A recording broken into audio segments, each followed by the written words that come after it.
అన్నమయ్య జిల్లా మదనపల్లి పరిసర ప్రాంతాల్లో అక్రమంగా గంజాయి రవాణా చేస్తున్న ముఠాను పోలీసులు పట్టుకున్నారు. జిల్లా అడిషనల్ ఎస్పీ ఎం వెంకటాద్రి మీడియాకు వివరాలు వెల్లడించారు. ఉల్లిపాయల లోడ్ కింద భారీ ఎత్తున గంజాయి తరలిస్తున్న 4 నిందితులను అరెస్ట్ చేసి వారి వద్ద నుంచి ₹1,00,000 విలువైన 4 కిలోల గంజాయిని స్వాధీనం చేసుకున్నట్లు తెలిపారు.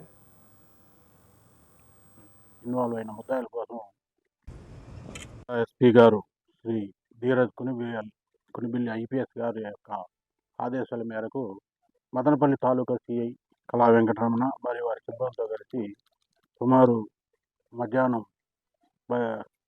ఈ గంజాయి ఆల్రెడీ ఇన్వాల్వ్ అయిన ముద్దాయిల కోసం వెతుకుతూ ఉండగా ఈ కనుమలో గంగమ్మ గుడి సమీపంలో వాహనాలు తనిఖీ చేస్తున్నారు. అందులో భాగంగా వీళ్ళు నలుగురు ఎవరైతే ఉన్నారో ఒకరు వచ్చి మల్లెల మహేష్, మల్లెల అమరావతి, మల్లెల రాజమ్మ, మల్లెల చంటి, వీళ్ళు నలుగురు కూడా ఇంతకుముందు 179 కిలోలు సరఫరా చేసిన దాంట్లో ముద్దాయిలు.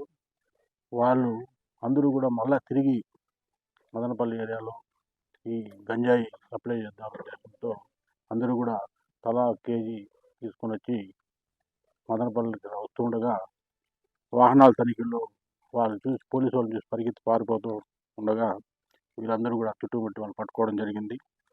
వీళ్ళందరూ కూడా ఇంతకుముందు కూడా 49/2026 కేసులో ముద్దాయిలు. ఇప్పుడు మళ్ళా ఈరోజు కూడా మళ్ళీ గంజాయితో పట్టుబడ్డారు.